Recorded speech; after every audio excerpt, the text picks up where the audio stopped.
we're not going to be able to basically tradition our way out of these unprecedented circumstances. And so having people be experimental and trying things and learning things and having fast iterations is going to be critical to the adaptation for our organizations, because we're going to do stuff and we're not going to get it right, but we're going to learn.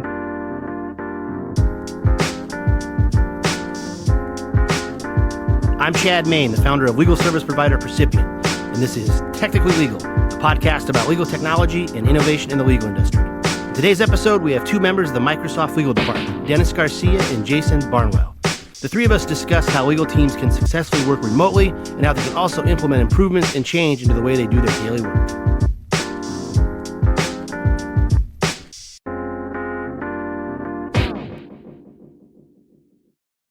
The first of our guests is Dennis Garcia. He's an Assistant General Counsel at Microsoft and is a repeat offender to the Technically Legal podcast.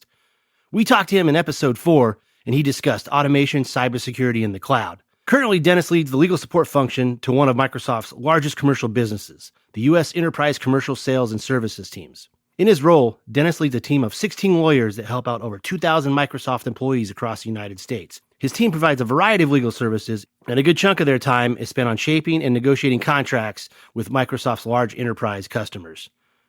Our second guest, Jason Barnwell, is also Assistant General Counsel at Microsoft, but he works in Microsoft's Modern Legal Group. Jason's a first-time guest to the podcast. In his role at Microsoft, Jason's mandate is to drive industry-leading innovation and to digitally transform and modernize Microsoft legal departments and practices. In his role, Jason works with others in the Microsoft Legal Department to foster a culture of innovation and then working with them to get the tools, technology, and process improvements necessary to improve legal service delivery within the company. I asked Dennis and Jason to come on and talk about changes that were already afoot in the legal world as far as how lawyers do their work with the use of technology and process improvement.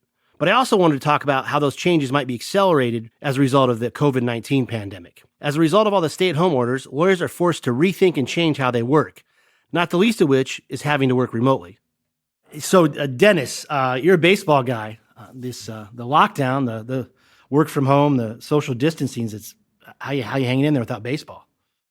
Oh, it's been tough. I'm a diehard New York Yankees fan. I was born in the New York area, born in the Bronx, and it's been tough the last few weeks.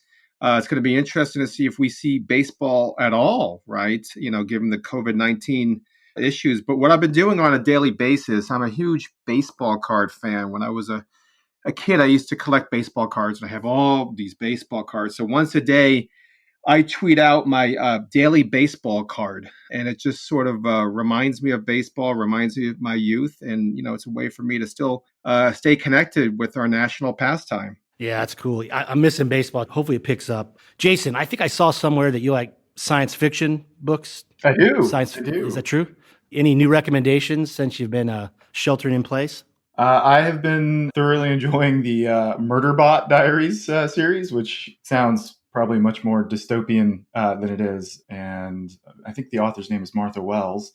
So she's got 4 short-ish stories, and I think she has a full-length novel that's coming out in the next coming weeks. And so it's just a really fun kind of world-building exercise that radically changes perspective on what it might look like as we start to have artificial intelligence that goes several clicks beyond where we are now. But it's interesting stuff. I want to read something that comes from an article you wrote recently for the Legal Evolution website. And this was written, your most recent article was written before the pandemic really kicked in, right?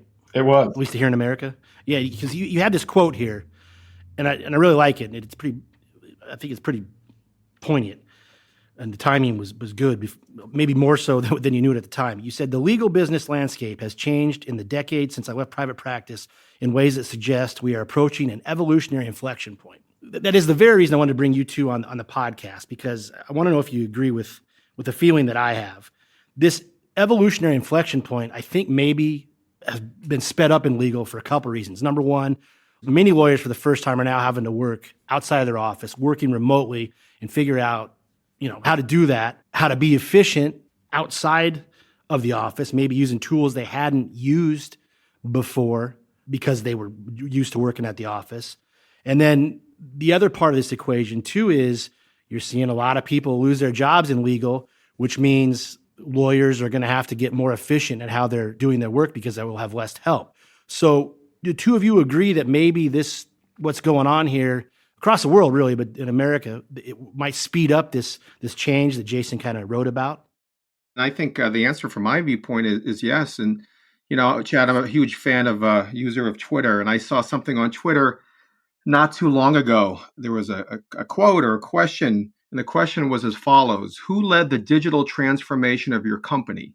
A, your CEO, B, your CTO, or C, COVID-19? In some respects, I think COVID-19 is going to have a huge impact to accelerate the digital transformation of in-house legal departments and law firms, quite frankly. And from my viewpoint, and of course I'm biased on this, but there's lots of benefits about working remotely. When you look at the ability for law firms and in-house legal departments, they can lower their costs. They don't need to have space. They don't need to have large facilities where people are going to the office every day. I think enabling remote work also helps recruiting potentially great legal candidates, when you give them the flexibility to go in the office if they want to work remotely. I think it helps with work life integration, work life balance, if you will. I know when I've worked from home, I try to take periodic breaks, and I may go out for a run on the Chicago lakefront just to break up my day, right? But being able to work from home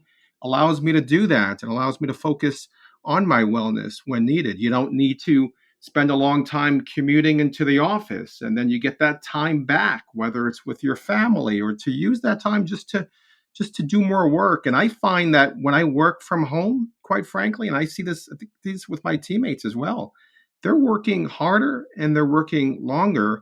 And I think when you're working from home, you need to make sure that you're giving yourself those appropriate breaks, if you will, because if you don't, you could constantly work. So I think COVID-19 is this sort of obviously highly unfortunate event, but sort of a compelling event, which will serve to help speed acceleration for digital transformation for a lot of legal organizations. Jason, to you, do you think this is going to make your job easier, making it easier for you to convince lawyers and legal teams to kind of adopt changes to efficiency models in their processes? The short answer is yes, because choice is being removed, right? So if we go back several months ago, the process of evangelization was often showing up and saying, hey, I have something that I think might help you be more effective.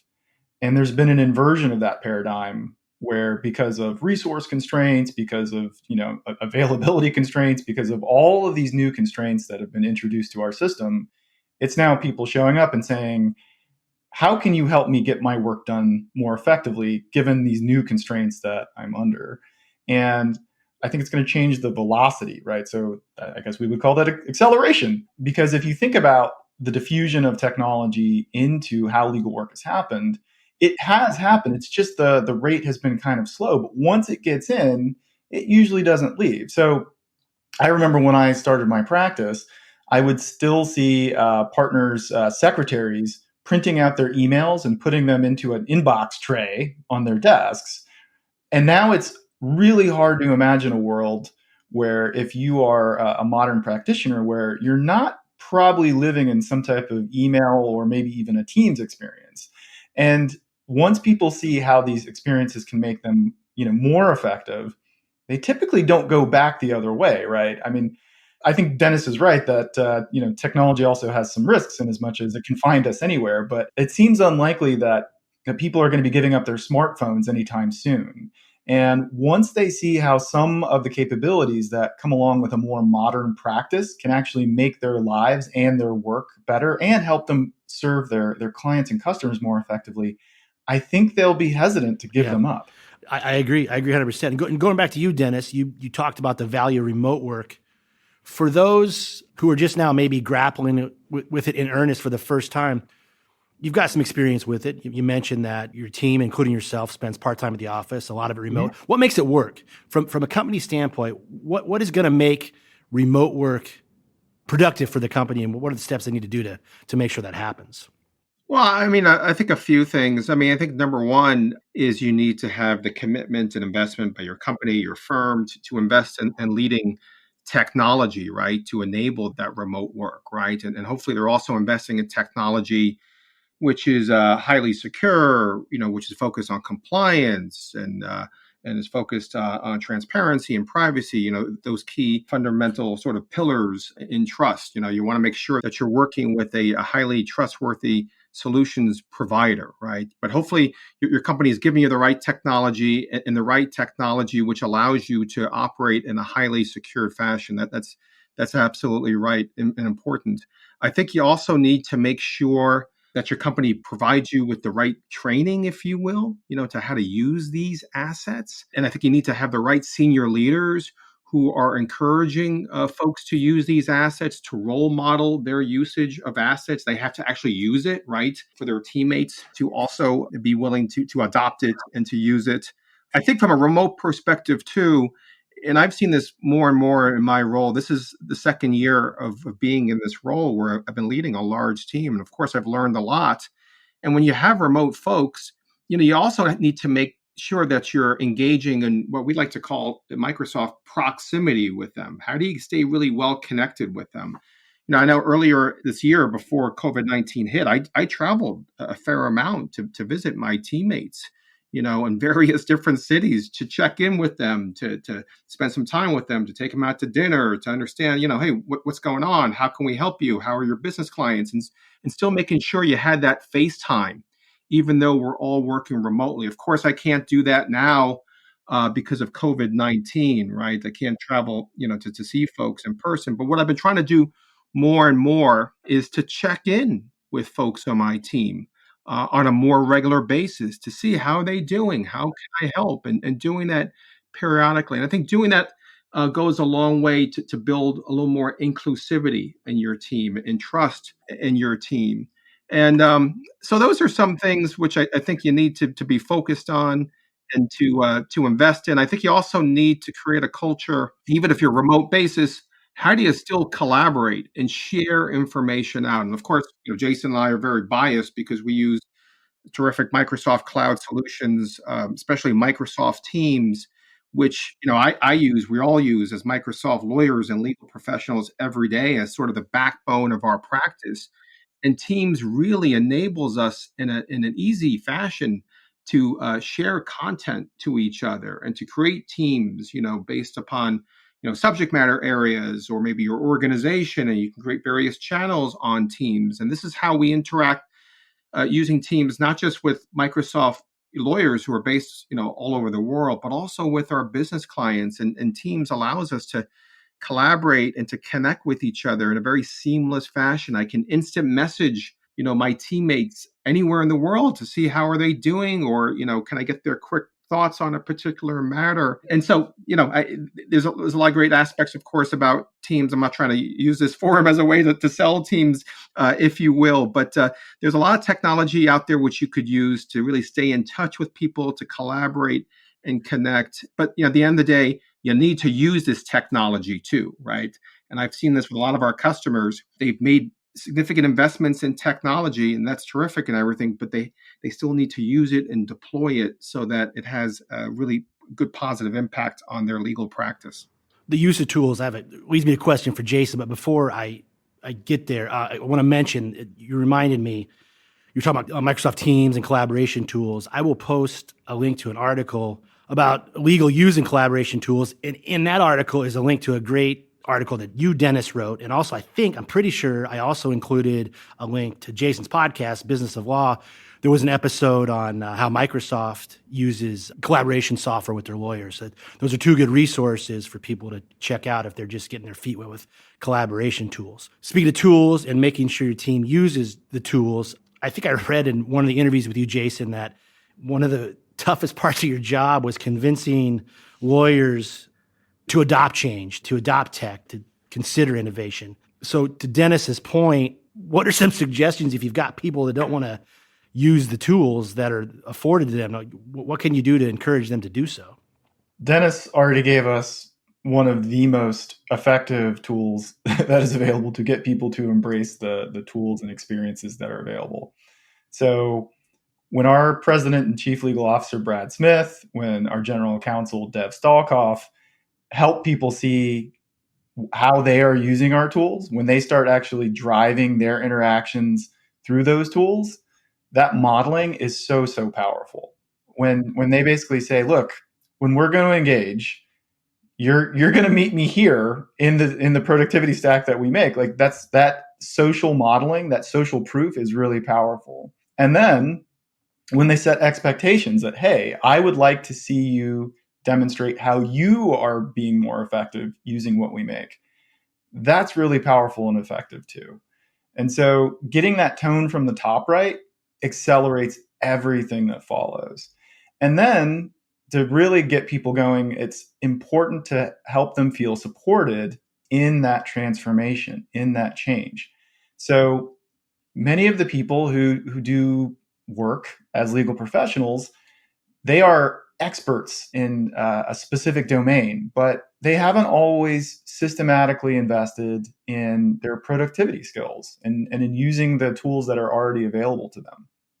And so it can be very daunting for these people to get this message that's like, hey, you really need to dig in on this because this is going to make you more effective. And it feels like there's a big gap between where they are and where we're trying to get them. And so finding the people in your organization who can help bring along your people is really helpful. One of the biggest challenges that I see is legal professionals don't like being wrong. They really do not like demonstrating that I don't know something. I think it's almost like they're allergic to saying like I don't know how to do this, right? And so it's really important from a cultural standpoint to normalize, hey, we're all on this journey together. There's no shame in not knowing how to do a thing. Let me help you. But this is where it gets a little bit tricky. If you really want to catalyze that change, what you don't want is the people who are supporting your larger organization having to do that one-on-one. Everybody loves that white glove treatment. Everybody loves to feel cared for, but the resources that your organization likely has to bring people along are limited.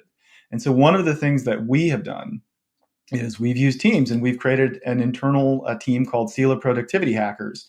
And that's where we've started creating a shared learning experience where anybody can ask any question about any of the productivity tools we have. And over the last several weeks, we've been having daily trainings, and they're just quick hits. They're usually 15 minutes on like, hey, here's how you send a really effective message in Teams. And what we're doing is giving people these kind of snackable bites that really help bring them along. But what we're doing is we're doing it in this shared space where people can ask questions. What it does is it normalizes the learning experience. And I also note what we're putting out is not slickly produced. It's rough and ready. It is often the case that people will ask a question. We'll be like, that's a great question. We don't know. We'll go look into it, but not really sure how to do that.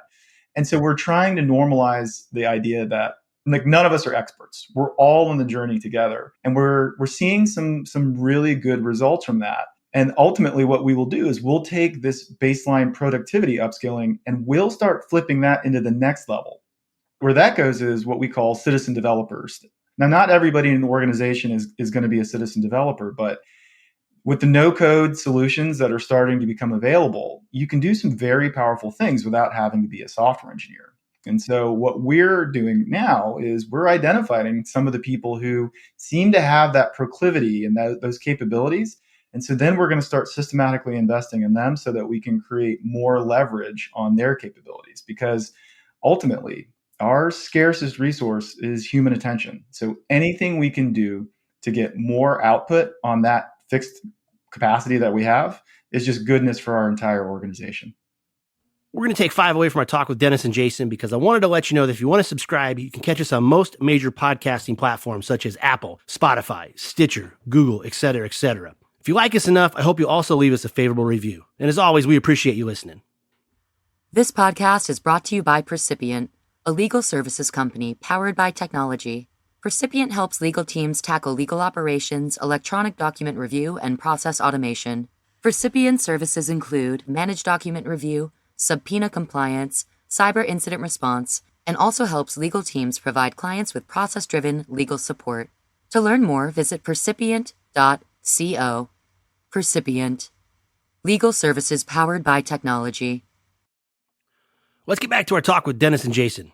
I asked the two of them what companies need to provide employees to make sure they're able to successfully and productively work remotely, and they both had a few ideas. First, you need good hardware. That is, a computer that's up for the task of running the software that the business needs. Which leads to the second thing remote workers need, good software to get the job done. Here's where Jason makes a good point. A good chunk of modern software is in the cloud nowadays, so what that means is the software, quote unquote, meets you where you are. So as long as you have a device capable of running the program, you can work from pretty much anywhere. So what is that software? Well, for the modern legal team, the software needed for successful remote work are collaboration tools to communicate and work effectively with other team members, tools like Word and Excel to create documents used in legal matters. You also need remotely accessible data storage tools to store all those documents created. And if you really want to run an effective legal team, remotely or otherwise, you should also implement knowledge management tools. I think one maybe sort of straightforward and simple thing when you think about it is if you're going to work from home, you need to make sure you've got the right sort of physical device, if you will, right? And you got to be thoughtful as to what device do you have. I use, of course, our Surface laptop. I love this device. I've been using it now for almost a year. This is the one real device I'm using every day to enable me to really work from anywhere, to work from home, to work in the office, to work on a plane. It's my one sort of hardware platform. I know other folks in their home office will have, sort of big screens or monitors in their home office. I don't have that. I really just use my Surface laptop. I try to keep it pretty straightforward and easy. But I think a first thing is to figure out what sort of piece of hardware do you have so that you could take advantage of all these solutions. And Jason, what do you think legal teams should have at their disposal to really get the job done, no matter where they are, in the office or working at home or at the coffee shop here in a few weeks? Well, I think Dennis is right that starting off with good hardware is important. So we're very fortunate that we work on the Microsoft stack. And so, of course, I'm a total homer, and those are the things I'm going to talk about. So the great thing about our stack is it is mobile first, cloud first. As long as your hardware is adequate, it almost doesn't matter what you're using, because the experiences that we're producing, they work great on PCs, they work great on Macs, they work great on iOS, they work great on Android. And so they really do meet you where you are.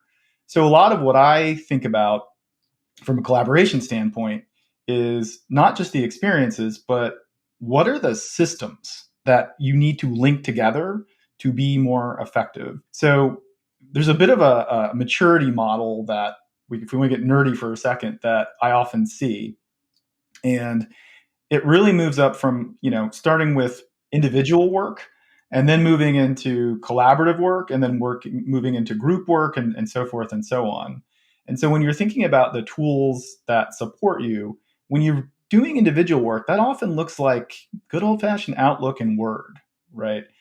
But when it's time to start collaborating, there's a whole bunch of elements of the Microsoft 365 stack that start to become really, really helpful. So Dennis has been talking about Teams, and one of the things that's really powerful with Teams is it gives you that collaboration canvas, but under the hood, it brings together a whole bunch of elements that are really powerful. So when you create a team, under the hood, you're getting SharePoint file storage. So you're getting all the goodness that comes along with SharePoint, but you don't really have to know how it works. It's just kind of there and it does its thing, and it's all good. The other thing that happens under the hood is it uses the group structure that powers the organizational kind of model that creates permissions and honestly, but the beautiful thing is, you don't have to care. It just does all the security and trust model things that Dennis was talking about in a way that's secure and transparent, but you don't really have to futz around with it. But what's becoming interesting with us is as people start mastering these elements of collaboration, they start seeing patterns, right? So when you and I do the same work in the same place, we start to see you and I are doing this kind of the same way. And that's a really good thing. And then we start observing, we're getting asked the same questions again and again by our clients.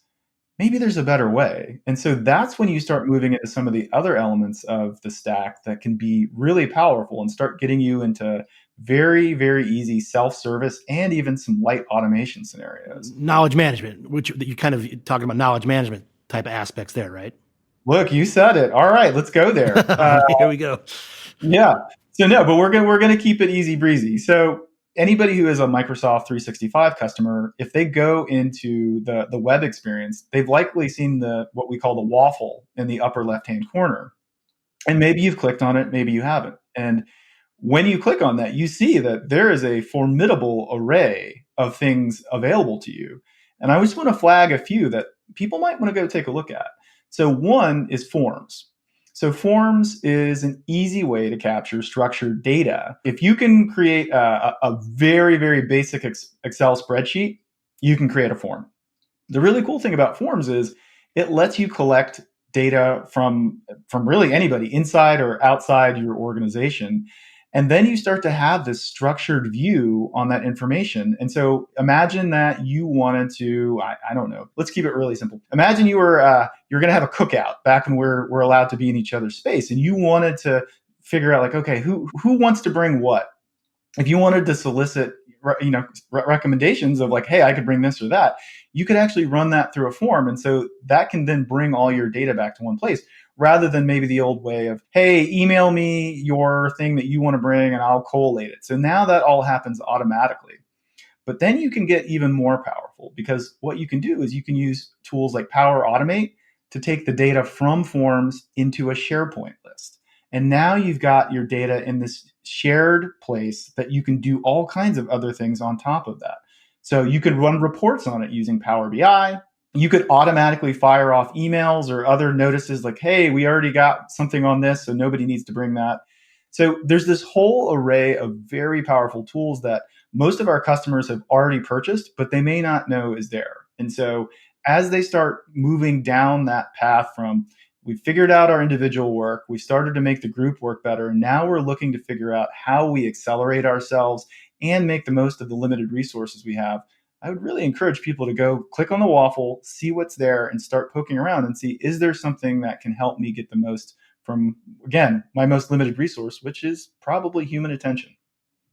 Jason just did a terrific job, sort of a masterful job, sort of laying out other key, workloads for Office 365. And I know that myself and my team, we're starting to use these additional workloads. So much of what we do as lawyers in the field is we're working on contracts, big contracts with our key customers, and we're trying to do a better job sharing the knowledge and the learnings associated with those deals after we close these deals. And we've been, for a long time, we had sort of a standard template we would fill out, in a Word document to capture some of our learnings. And now we're capturing some of our learnings through Microsoft Forms, where we're just asking two or three straightforward questions regarding some of the learnings from those deals. And by capturing this information in forms, it's been sort of an easier sort of experience in capturing that data, a lighter touch for our lawyers to input that data. And we're getting more wealth amount of data, from our folks, because, they're submitting this information more and more often. And,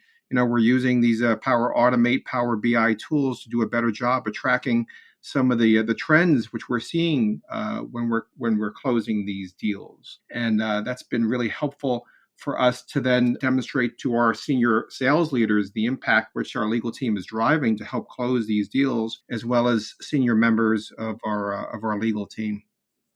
As we wound down our talk, Dennis and Jason left us with a couple parting thoughts.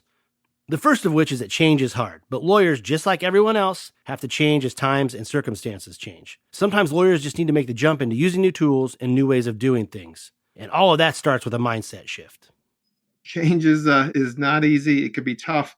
But, we've all heard this sort of cliched quote that the only constant is change. And I think we're going to see more and more change. We're experiencing change right now through the whole COVID-19 crisis. And I think what it really means is lawyers need to feel, better and more secure about embracing, change, because we're going to see more and more change. And I also think, we've seen a lot of change at Microsoft, especially over the last, 6 years that Satya Nadella has been CEO. But embracing the right change can help you and your firms and your companies, your legal departments be successful over a longer period of time. A lot of lawyers, we all seek perfection, in what we're doing. But, you don't need to be perfect when using technology, right?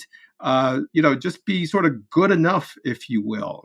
Don't think that you need to be, experts in this technology. Just, sort of try it out, ask for help when you need to get some help. You're going to make some mistakes. And I would also mention that, you got to use technology, of course. User adoption is critical. If you're going to have any positive impact with technology, you have to actually use it. It can't be technology which you're not using. And then finally, just this whole notion about trust. I think it's so important nowadays that when you're looking at technology providers and vendors, make sure that you can trust them. Our CEO, Satya Nadella, likes to say that, trust cannot be claimed. Trust can only be earned. So make sure you're taking your time to understand what does your technology provider do in the area of security, of privacy, and compliance. Because obviously those providers are having access to your company's data, your firm's data, as well as your data of your clients. And you need to make sure that data is properly protected and secured. Jason, any parting thoughts?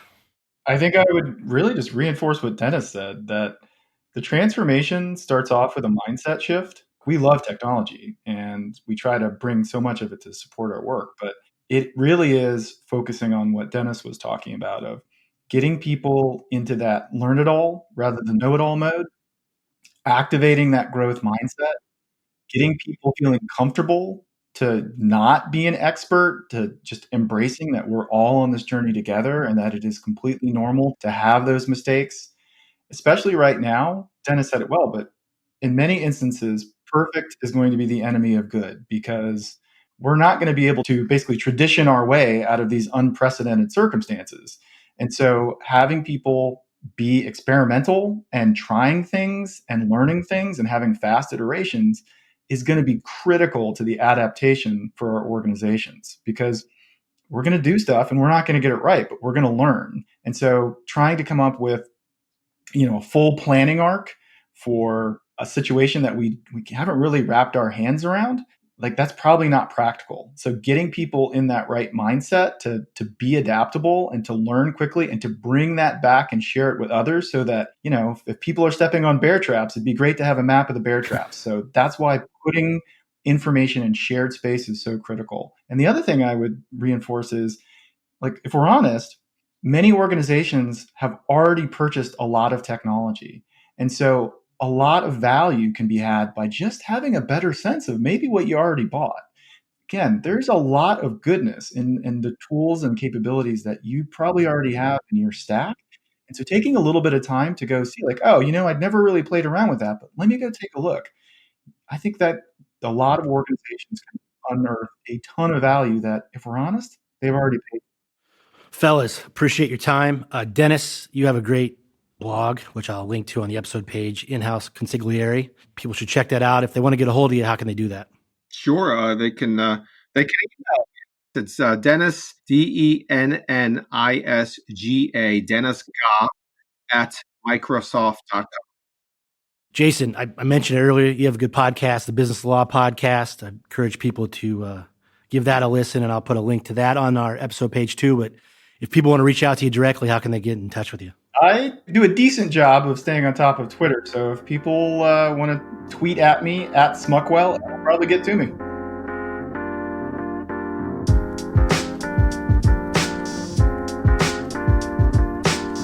Well, that's it for another edition of Technically Legal.